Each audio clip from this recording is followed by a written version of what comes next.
Welcome to the Madison Miller Podcast. Today is Tuesday, July 26, 2022. Today I'm going to talk about yesterday's baseball games, look ahead to tonight's games, as well as the WNBA slate for today. I'm going to do some baseball trade deadline chatter with a week to go until the trade deadline, news and notes, and best bet. We'll start with baseball. We're going to try to make it a quick show today. For the trade deadline chat, we'll probably go beyond. We'll go over last night's games, look ahead to today's games. Reds over the Marlins 11-2. The Reds are 37-58. Miami 45-51. Nick Lodolo the win, and Trevor Rogers the loss. Phillies over the Braves 6-4. Phillies come back and win. They're 50-46. Atlanta 58-40. Getting the win was Andrew Bellotti. The loss AJ Minter, and the save Sir Anthony Dominguez. Orioles over the Rays 5-1. The Orioles bounce back. They're 500, 48-48. Rays are 52-44. Nick Vespi the win, and Corey Kluber the loss. Red Sox over the Guardians 3-1 as the Red Sox finally get an important win. Boston's 49-48. Cleveland's 48-47. Getting the win, John Schreiber. The loss, Zach Plesac the save, Garrett Whitlock. Tigers over the Padres 12-4. The Tigers 39-58. San Diego 54-44. Terrible loss for the Padres. Getting the win was Will Vest, and the loss, Sean Manaea. Cubs over the Pirates 3-2. The Cubs are 39-57. Pittsburgh 40-57. Michael Givens the win. Yerry De Los Santos the loss, and Scott Efros the save. Royals over the Angels 7-0. The Royals are 39-57. LA 40-56. Getting the win was Amir Garrett, and the loss, Noah Syndergaard. Rockies over the Brewers 2-0. Rockies 44-53. Milwaukee 53-44. Kyle Freeland the win, Aaron Ashby the loss, and getting the save was Daniel Bard. So best bet, loser. Astros lose at Oakland 7-5. Big win for Oakland. They're 36-63. Houston is 64-33, and I mean a big win for Oakland in terms of Houston trying to catch the Yankees for best record. So more of a bad loss for Houston. Adam Oller to win, Chico DeRizzi the loss, and Lou Trevino the save. Diamondbacks over the Giants 7-0. The Giants dropped to 48-48. Arizona's 43-53. Merrill Kelly to win, and Jacob Junis the loss. Mariners over the Rangers 4-3. The Mariners are 52-45. Texas is 43-52. Chris Flexen the win, Glenn Otto the loss, and Eric Swanson the save.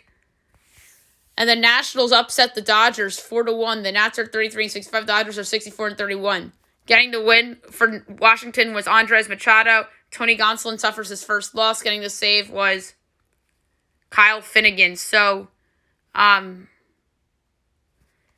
Dodgers and the Astros both lose, which is good news for the Yankees as they continue their little run for best record in baseball. So the Yankees and the Dodgers have the same number of losses, but the Yankees have played 2 more games, and both those games were wins. So the Yankees are 1 game up on the Dodgers for best record. The Dodgers have 2 games in hand. So we're going to look at today's window of games now. First up, 2:20, Pirates at the Cubs from Wrigley Field. Bryce Wilson against Keegan Thompson. Cubs minus 180, Pirates plus 152 over under 8.5, minus 10 each way. Pirates plus 1.5 is minus 132. Cubs minus 1.5 is plus 112. Tough one, but I'm going to go.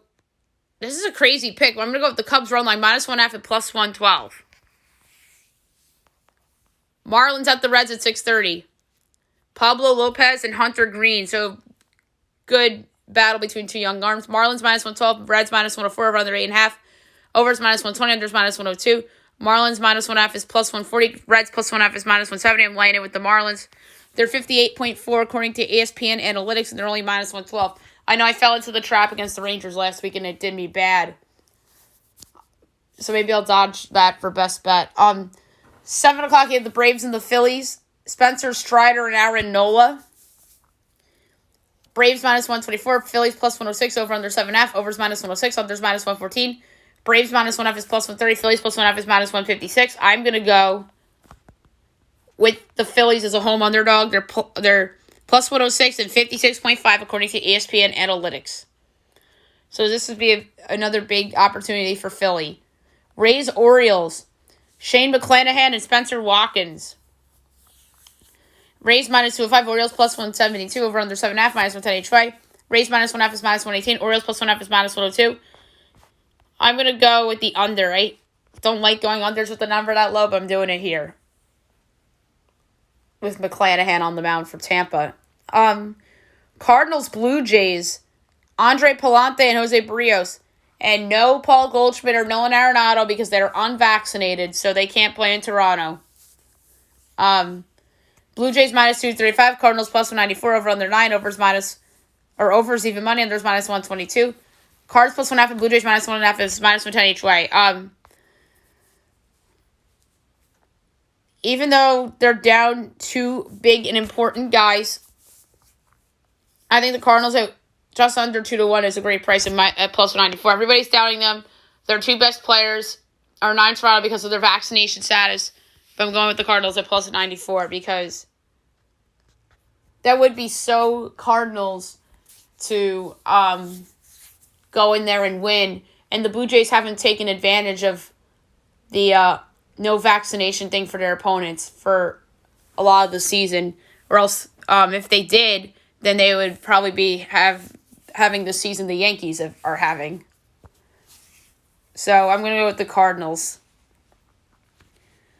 Guardians, Red Sox. We don't know who's going for the Guardians, and Josh Winkowski is going for Boston. We don't have... Oh, no, Brian Shaw is going to be an opener, it looks like, for Cleveland. Boston's minus 144, Guardians plus 122, over under 10, overs minus 118, unders minus 104. Guardians plus 1.5 is minus 150, Red Sox minus 1.5 is plus 125. I'm going with the Guardians at plus 122, even though they're going with an opener. Yankees, Mets, the game of the night, the series of the week. It's Jordan Montgomery and Taijuan Walker. It's good news that the Yankees are likely going to avoid Jacob deGrom in the series. They're going to see Scherzer. But I didn't rule out the possibility of deGrom coming back for the series. It just would have been so Mets to, like, hey, let's bring Jacob deGrom back against the Yankees. Just like how he started his career and how he was great in that game. But no. They're being smart and waiting. Yanks are minus 120 on the road. Mets are plus 102 over under 8. Overs minus 1.8. Unders minus 114. Yanks minus 1.5 is plus 138. Mets plus 1.5 is minus 166. I think the lines are good. I think the Yankees are at the right price. I think the Mets are somewhat at the right place. I think they should be even money, but in the 0-2 there, I think the Yankees are at the right price. So I'm going to go with the under. I think this will be a well-pitched game. The only way this goes over is if one of the bullpens imploded. It would be more likely the Mets than the Yankees. Padres, Tigers. Mike Clevenger and Garrett Hill. Padres minus 190, Tigers plus 160, over under 8, overs minus 104, unders minus 118. Padres minus 1.5 is minus 111, Tigers plus 1.5 is minus 108. I'm going to go with the over because I think that Garrett Hill stinks and the Padres will bounce back offensively. 8 o'clock, you have the Angels at the Royals. Jose Suarez and Angel Zerpa. Royals minus 124, Angels plus 106, over under 8.5. Overs minus 115, unders minus 105. Angels plus 1.5 is minus 192. Royals minus 1.5 is plus 158. I'm going with the over. Next up, you have the Twins and the Brewers. Dylan Bundy and Ethan Small. Twins minus 104, Brewers minus 112, over under 9.5, overs minus 104, unders minus 118. Twins minus 1.5 is plus 150, Brewers plus 1.5 is minus 182. Twins favored on the run line, Brewers favored on the money line. And I'm going to lay the money line with the Brewers at minus 112. They're 56.2 according to ESPN Analytics. 8:30, White Sox at the Rockies. Michael Kopech and German Marquez. White Sox minus 110, Rockies minus 106, over under 10.5, overs minus 120, unders minus 102. White Sox minus 1.5 is plus 132. Rockies plus 1.5 is minus 160. I'm going to lay the minus 110 at the White Sox. They're 57.6% according to ESPN Analytics. So I'm going to lay the minus 110 with the Chicago White Sox. 9:30, Astros Athletics. Luis Garcia and Frankie Montas. Astros minus 172, Oakland plus 144, over under 7, overs minus 102, unders minus 120. Astros minus 1.5 is plus 105, Oakland plus 1.5 is minus 126. I'm taking the A's again. They're 49.8 according to ESPN Analytics, and they're plus 144, which is crazy. Giants Diamondbacks, Carlos Rodon and Tyler Gilbert. Giants minus 186, D-backs plus 156, over under 8.5, overs minus 105, others minus 115. Giants minus 1.5 is minus 114, D-backs plus 1.5 is minus 105. For this game, I'm going to go with the over, but I don't feel good about it. 10 o'clock, you have the Rangers at the Mariners, Dane Dunning and George Kirby. Mariners minus 158, Texans plus 134, over under 8, minus 110 each way. Rangers plus 1.5 is minus 162, Mariners minus 1.5 is plus 134. I'm going with the over. And last but not least, you have the Nationals and the Dodgers. Dodgers looking to bounce back. Josiah Gray and Mitch Wright. Dodgers minus 250, Nats plus 205, over under 8.5, overs minus 118, others minus 104. Nats plus 1.5 is plus 105. Dodgers minus 1.5 is minus 106, or minus 126, my bad. I'm going with the under again. I think Josiah Gray will pitch well against his former team, and Mitch White's been decent this year too, so I'm going to go under 8.5 at minus 104. Now I'm going to look at the WNBA games for tonight. It's an interesting slate, to say the least. Where's the WNBA? There it is. Only one game, my bad. Commissioner's Cup Championship, 8:30 on Prime Video. You have the Aces in the sky. The Aces are 20-8. Chicago's 21-7. This should be a really good game between these two clubs.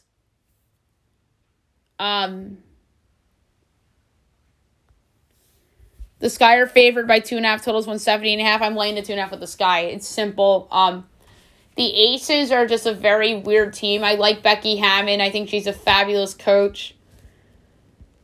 But Chicago's home.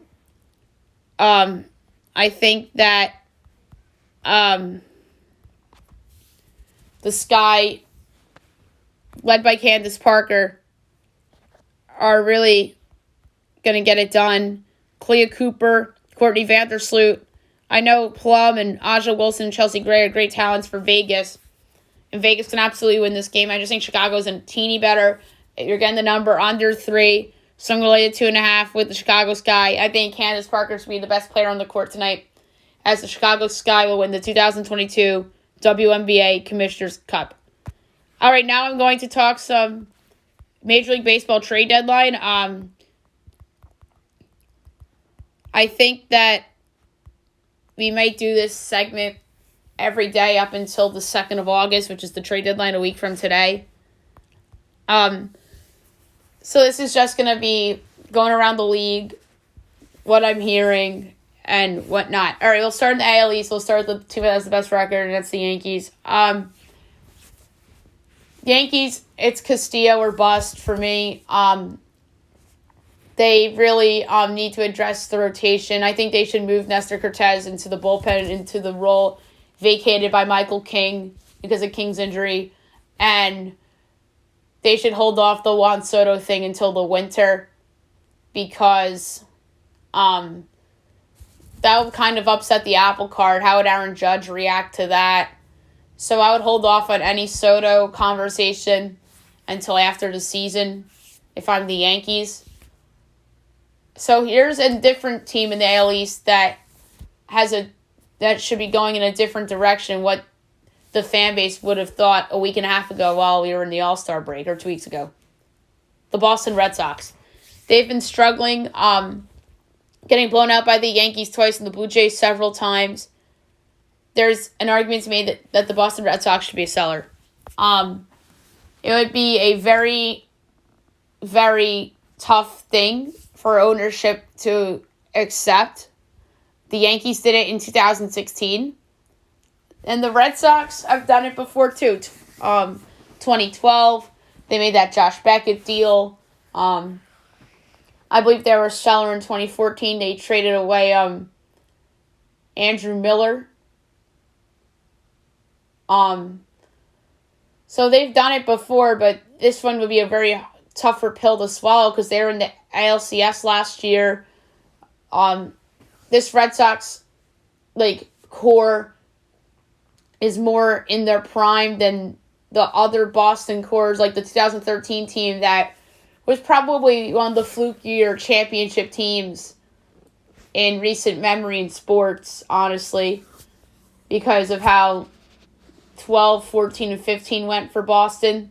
And I know 16 they won the division, 17 they won the division, 18 they won the division and the World Series, 19 they were out of the postseason. The COVID year they were bad. But let's face it, they were bad the COVID year because it was COVID and they didn't have Alex Cora. So that's kind of a wash. 2021, they were in ALCS. Now this year, they have a lot of guys on expiring deals, like Rafael Devers, Xander Bogaerts, and JD Martinez. And if they sell, and maybe they don't trade them all, but if they trade maybe one or two of those guys, and maybe they can get something for Nathan Eovaldi too, then they can really put themselves in a good spot to go after Juan Soto in the offseason if they choose to do so. And they can pair him with Jeter Downs and whatever's left. Tristan Casas, and then say this is our team. And whatever you can get back for your stars that you can potentially put out on the market. So I think the Boston Red Sox are the most interesting team in the AL East come the trade deadline, not the New York Yankees, for the reason of them potentially dealing some stars alone. The Toronto Blue Jays should be a buyer. They've really underperformed this year in my mind. They fired the manager. It's going to be interesting to see what they do. The Rays will be a buyer. They're always a buyer. But another interesting team in the American League East is the Baltimore Orioles. Do they sell and go with their original plans from before the season? Or do they believe that they have a real shot at making a run at one of the wild cards because of the expanded postseason this year? They're 3.5 back of the wild card. To me, the cutoff line is 3. It's like, if you're more than 3 back, you should sell. And 3 is right on the money. So, going to be interesting with the Orioles, too. I think they'll probably be a seller. And Trey Mancini will be on another team, unfortunately for them. I didn't realize how far back they were. We'll go to the AL Central now. The Twins are first in that division. They should be a buyer. They should do everything it takes to get a starter. Luis Castillo would be very ideal for them. But I don't know if they can match what the Yankees can put together. But then again, they have all the assets from last year, and they traded away Jose Barrios. And that set themselves up in a good spot. The White Sox are 3.5 back. They'll probably be a fake buyer and pretend that they're still in it because they're the White Sox. They have a weird owner in Jerry Reinsdorf, an old manager in Tony La Russa, who I think is washed up as a manager. They're 4 back in the division. So we'll see with them. The Guardians are 3.5 back in the division. They're 3 back in the wild card. I think they'll be a seller. There's rumors about Zach Plesac being on the market. If Shane Bieber is on the market, I think the Yankees should focus on him over Luis Castillo. But I don't think the Guardians would trade Shane Bieber. The Tigers and the Royals will put them together. They'll be sellers, both of them. Andrew Benintendi watches on. Are the Yanks in it on him or not is the question, because I heard both sides of the spectrum. And then the AL West, the Astros are going to be a buyer during the Luis Castillo sweepstakes. They're going to be in the Juan Soto sweepstakes. But I don't think they have enough to match the Yankees or the Dodgers for either of those guys. The Mariners will be a buyer. Where things stand right now, they own the last wild card spot in the American League. That winning streak really propelled them to this spot, and they should be a buyer. During the Juan Soto sweepstakes. They're a sleeper to get one of those starting pitchers like Castillo. We'll see what they can do. They have a deep farm system. The rest of the teams in that division, Angels, Texas, Oakland are all going to be sellers. Frankie Montas is going to be somebody that's available. Maybe that's someone that the Twins go after. The Angels, there's rumors that Ohtani can be had because he's in a contract year. They're not going to trade Shohei Ohtani. That'd be stunning. If that was the case, the New York Yankees should give up the farm for him and extend him. And then make him the number 2 behind Garrett Cole. They make him their DH. But, like I said, the Angels are not moving Shohei Ohtani. And they'd be silly to do so. Although he would have a ton of value. And I just think that the Angels won't do it. No way. And the Texas Rangers are going to be a seller. They're not a good team. They'll keep Seager and Simeon, but the one that I think could be had is John Gray. If John Gray's not moved this year, he'll be moved in the offseason or next summer, unless the Rangers are good next year. But we'll see what Texas does. They're a little bit of a wild card come a week from today. We'll go to the National League now. The Mets are in first place by 2 games. They'll be a buyer. Steve Cohen will do everything in his mind to improve that team. They badly need a reliever. They could use a middle of the rotation guy. They're a sleeper in the Castillo sweepstakes. That would just be insane. DeGrom, Scherzer, Castillo. That would be absolutely insane. But you're going to be hearing their name linked to Juan Soto, but the Nationals, I don't think, will trade him to New York, or to the Mets, I should say. They might trade him to the New York Yankees, but I don't think they'll trade him to the New York Mets. So we'll see with the Mets. I think they badly need a reliever, though. The Braves are going to be a buyer. They're 2 back of the Mets. They can absolutely win this division.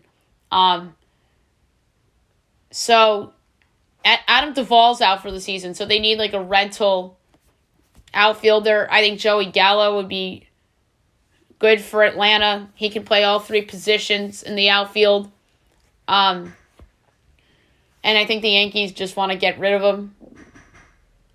And maybe the Braves and the Yankees could work out a Joey Gallo for a reliever or a starter that hasn't panned out yet for the Braves, like Tuki Toussaint or something like that. So, that would be really interesting if Tuki Toussaint was in play for oh no, he's not even on the Braves anymore. But maybe somebody that is a project type of pitcher for Atlanta could be in that deal, or it's a 3-way. Castillo goes to the Yankees, Gallo goes to the Braves, and then the Braves and the Yankees throw prospects to Cincinnati. And then Cincy trades a reliever to Atlanta or something like that. So keep an eye on that. Phillies will be a buyer. Right now where things stand, they are they're not a wild card right now. They're a half game back of the Cardinals. So the Phillies will absolutely go for it. I think they can use a starting pitcher. I think they can use a reliever, maybe another bat. They can use a little bit of everything. And then the Nats and the Marlins are going to be sellers. The Juan Soto watch is on. Soto, I don't think is going to be traded before the deadline. You'll hear a ton of rumors, but I don't think anything will get done.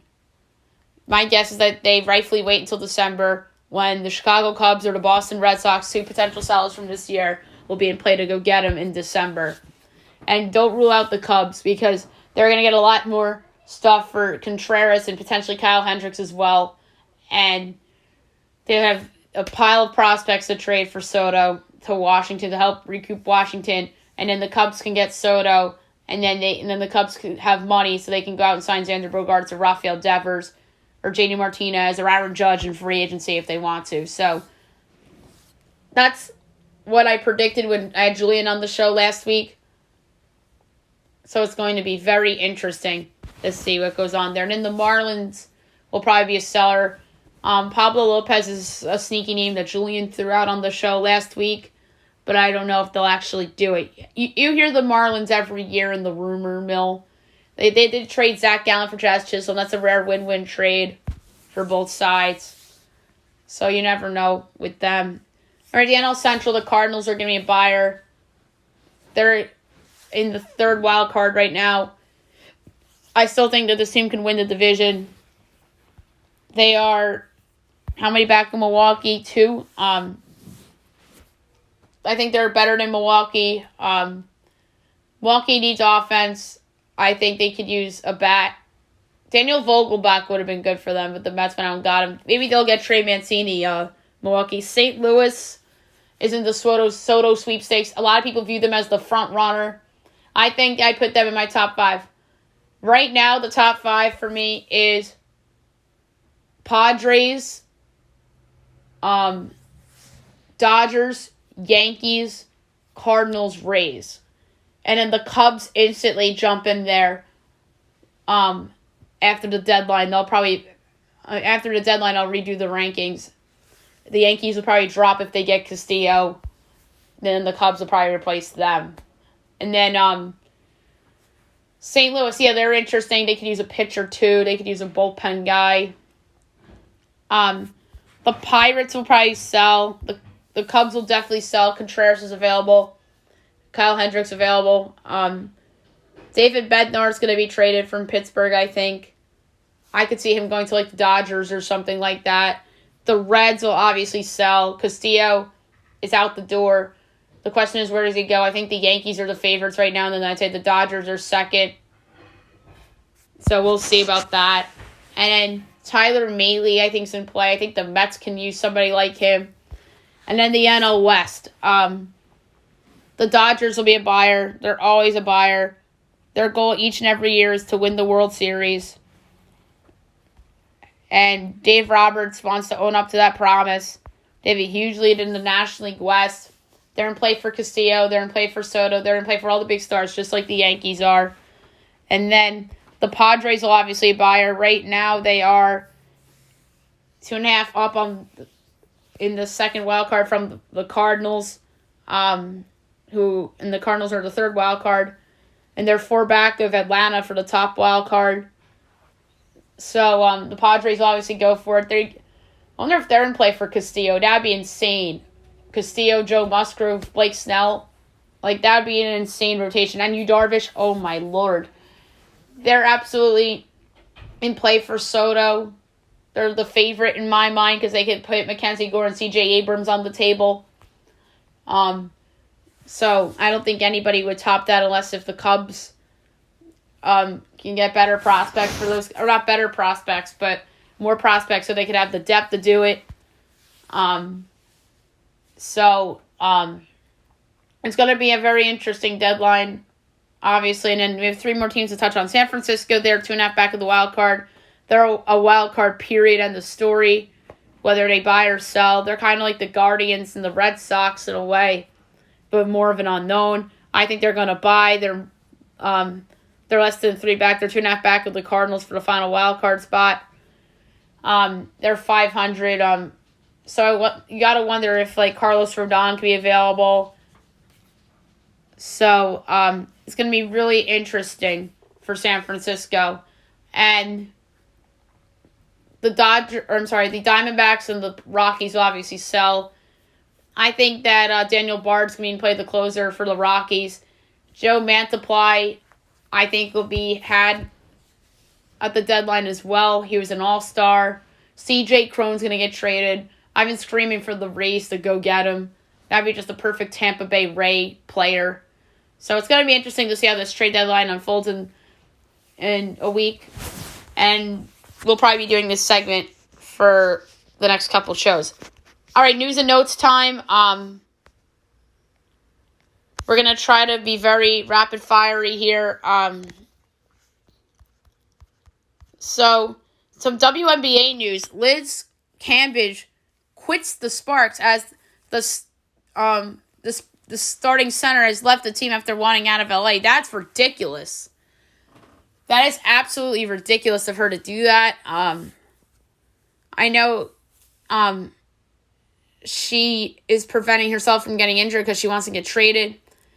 And I'm going to have Jeff Michaelichetti on the show tomorrow. We have to talk about this. So he's going to come on tomorrow night. We're going to talk about this. We're going to talk about some other stuff. But this is crazy stuff right here. The New York Giants are signing veteran defensive lineman Nick Williams to add some depth to their defensive line.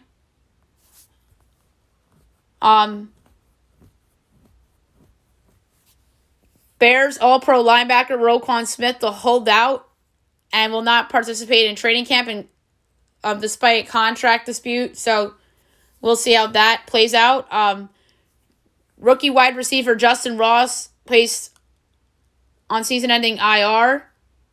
That is a brutal loss for Chiefs, as I think they were relying on Justin Ross to have a big year as a rookie. Cardinals quarterback Kyler Murray's new $230.5 million contract requires 4 hours of independent study of film each game week. As that's interesting. Danny Amendola retiring as he's in talks with networks about a broadcasting career. I think he'd be a good broadcaster. And Danny Amendola had a great career with the Rams, with the Patriots. He was with the Lions. He's a Super Bowl champion. Great career for Danny Amendola. And one of the better free agent signings for Bill Belichick as well.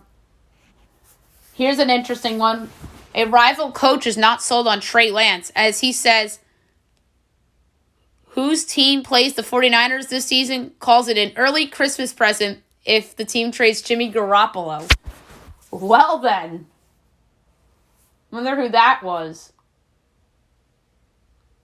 So, that's crazy. If I'm the 49ers, I keep Garoppolo one last year. And then, if you have leads, then you put in Lance. But you know somebody's going to be desperate to get Garoppolo. It won't be the Browns. I don't think the Browns would do it. Maybe it's Seattle. So, it's going to be interesting to see where Jimmy G lands. But that is insane that somebody went out and said that.